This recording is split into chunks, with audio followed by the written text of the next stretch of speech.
ओम नमः शिवाय। नमस्कार मेरे प्रिय भक्तगणों, स्वागत है आप सभी को हमारे दोस्तों। आज हम आप सभी को भगवान शिव शंकर के आशीर्वाद और उनसे जुड़े कुछ संकेत के बारे में सुनाने जा रहा हूँ। ये संकेत बताते हैं कि भगवान शिव आपके साथ में हैं। तो इस पवित्र कथा को ध्यान से जरूर सुने। दोस्तों, अगर भगवान तुमसे इंतजार करवा रहे हैं तो तैयार रहना, वो इससे कहीं ज्यादा देने वाले हैं जितना तुमने मांगा है। दोस्तों, जिस तरह लोग मुर्दे इंसान को कंधा देना पुण्य समझते हैं, काश इस तरह जिंदा इंसान को सहारा देना पुण्य समझने लगे तो जिंदगी आसान हो जाएगी। दोस्तों, अगर आप ये कहानी सुन रहे हैं तो पूरा सुनिए। इस कथा को आधा अधूरा छोड़कर जाने की गलती मत करिएगा, क्योंकि इस पवित्र कथा को आधा अधूरा छोड़ने से आपको पाप भी लग सकता है। इसलिए इस कथा को पूरा सुने। वीडियो को आधा अधूरा देखकर आप भोलेनाथ का अनादर ना करें। कृपा करके वीडियो को पूरा देखें। इस धरती पर सभी व्यक्ति ईश्वर के लिए उनके बच्चे के समान हैं। ईश्वर सदैव सभी जीव पर अपना आशीर्वाद बनाए रखते हैं और सबकी देखभाल करते हैं। कहते हैं भगवान सभी पर अपनी दृष्टि बनाए रखते हैं। यदि कोई व्यक्ति अच्छे कर्म करता है, बिना किसी स्वार्थ के दूसरों की मदद करता है, समाज सेवा करता है या सच्चे मन से ईश्वर की आराधना करता है, तभी भगवान शिव उन पर प्रसन्न रहते हैं। ऐसे लोगों को ईश्वर का विशेष आशीर्वाद मिलता है और उनकी कृपा दृष्टि बनी रहती है। हमारे प्रतिदिन के जीवन में हमें कई सारे अलौकिक संकेत मिलते हैं। अगर हम ध्यान ना दें तो हम इन्हें पहचान नहीं पाते। इसी प्रकार हमने 8 ऐसे संकेत का वर्णन किया गया है जिसकी सहायता से आप ये बता सकते हैं कि व्यक्ति पर ईश्वर की विशेष कृपा है। तो आइए जानते हैं क्या हैं ये संकेत। ओम त्र्यंबकम यजामहे सुगंधिं पुष्टिवर्धनम उर्वारुकमिव बंधनान् मृत्योर्मुक्षीयमामृतात्। अगर कोई व्यक्ति सही और गलत को भली भांति समझता है, इनके बीच का भेद बताने में समर्थ है, तो शिव पुराण के अनुसार ऐसे लोगों पर उनके इष्टदेव का विशेष आशीर्वाद होता है। यदि कोई व्यक्ति अपने स्वप्न में किसी देवी या देवता को देखता है तो ये भी बेहद शुभ माना जाता है। कहते हैं ईश्वर को सपने में देखना कोई आम बात नहीं होती। अगर आप ईश्वर को सपने में देखते हैं तो ये भी एक प्रकार का संकेत है कि उनकी आप पर विशेष कृपा है। ऐसी मान्यता है कि अगर आपकी शादी किसी बहुत अच्छे व्यक्ति से होती है तो इसका भी यही अर्थ निकलता है। ऐसा इसलिए क्योंकि एक अच्छा जीवन साथी आपका पूरा जीवन अच्छा कर सकता है। वहीं दूसरी ओर यदि आपका जीवन साथी अच्छा ना हो तो आपका जीवन नर्क के समान हो सकता है। इसलिए एक अच्छा जीवन साथी मिलना एक अच्छे भाग्य की निशानी होती है। दुनिया में कई ऐसे लोग हैं जो बहुत पढ़े लिखे और सक्षम हैं। इसके बाद भी उन्हें काम नहीं मिलता और वो बेरोजगार हो जाते हैं। इसलिए यदि आप अपनी ग्रहण की हुए शिक्षा के आधार पर कमाने और अपना परिवार चलाने में समर्थ हैं, तो इसे ईश्वर की कृपा मानिए। जो भी मनुष्य अपने गुस्से पर काबू रखने में सक्षम होता है और जो अपने मन को शांत रखकर मुश्किल से मुश्किल परिस्थितियों का भी सामना कर सकता है, ऐसे व्यक्ति पर भी ईश्वर भगवान शंकर जी की कृपा दृष्टि होती है। इतना धैर्य और इतनी सक्षमता होना बिना ईश्वर के आशीर्वाद के संभव नहीं है। यदि कोई व्यक्ति बीमार रहता है तो इसके कारण उसे शारीरिक, मानसिक और आर्थिक हानि होती है।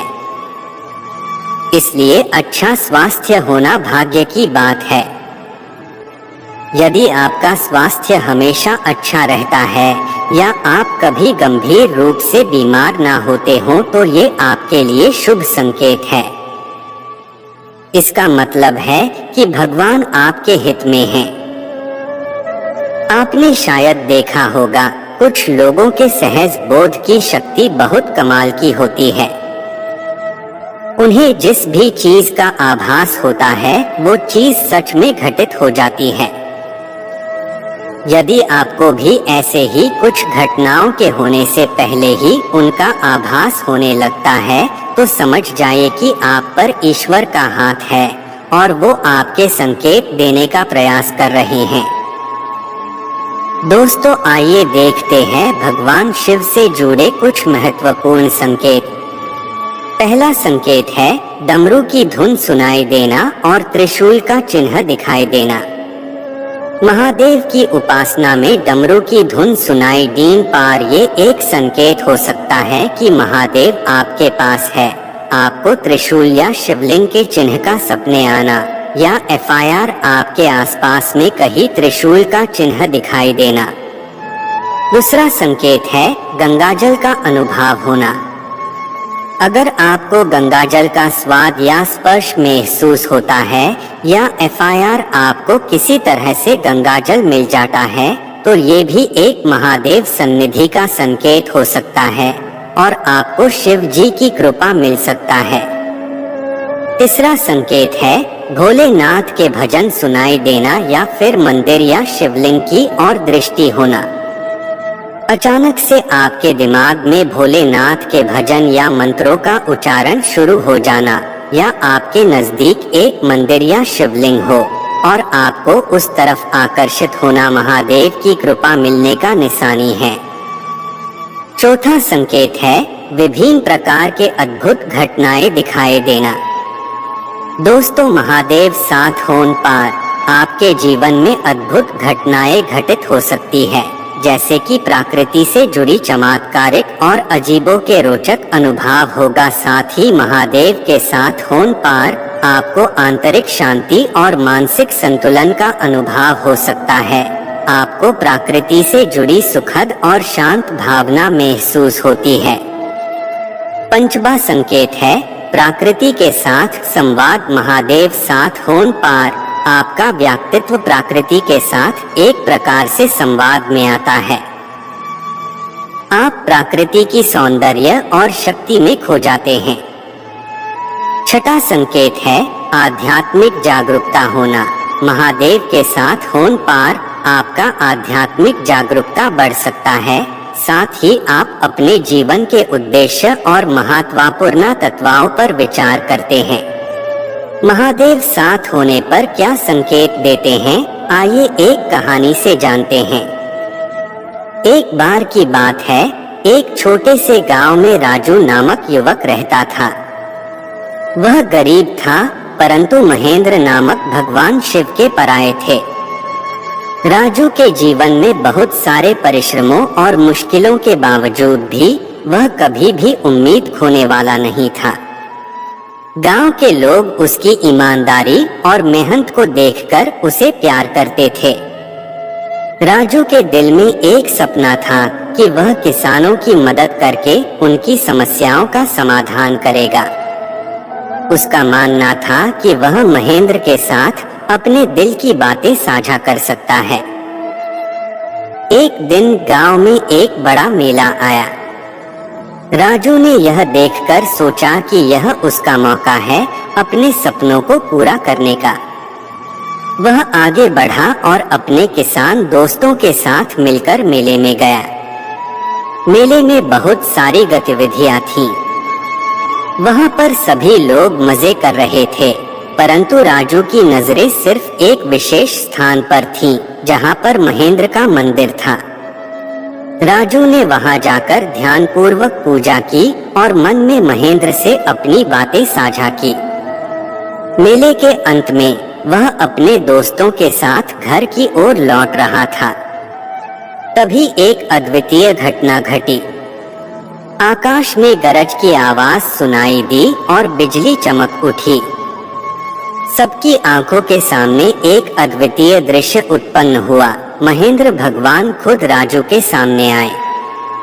वह आकर्षक रूप में राजू के सामने खड़े हुए और उसके सवालों का उत्तर देने लगे।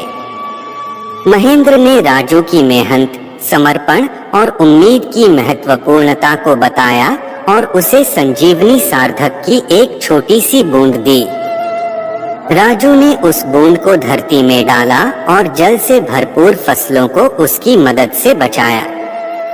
उसकी मेहनत और महेंद्र के साथ उसके रिश्ते की बदौलत उस गांव में खुशियां फिर से आ गईं। राजू के साथ बिताए गए वक्त में वहने महेंद्र की महत्वपूर्णता को समझा और उसके साथ साक्षात्कार करने के बाद उसने यह सीख लिया कि मनुष्य की मेहनत और भगवान की कृपा साथ साथ होने पर ही सफलता मिलती है। इस दिन से राजू ने अपने जीवन के मार्ग में सत्य और ईमानदारी के साथ आगे बढ़ते हुए देखा और उसने महेंद्र की महत्वपूर्णता को हमेशा समझाने का प्रयास किया। इस कहानी से हमें यह सीखने को मिलता है कि जब हम मेहनत और ईमानदारी के साथ काम करते हैं और भगवान के साथ अपनी संबंध को मजबूती से बनाए रखते हैं तो हमारे जीवन में सफलता और खुशियां खुद ब खुद आ जाती हैं।